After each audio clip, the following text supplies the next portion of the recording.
add natin. So, no pachim. Walang pachim yung ka. Wala siyang final consonant. Kaya add natin. Wala tayong ilalagay na u.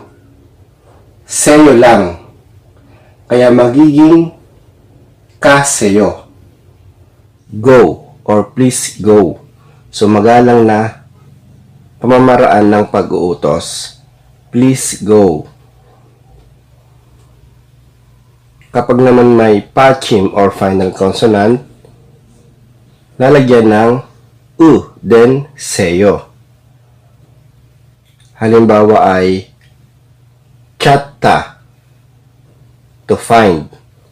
Tatanggalin natin ang da plus u seyo. So, lalagyan ng u, then seyo. Chaju seyo. Find it or please find it.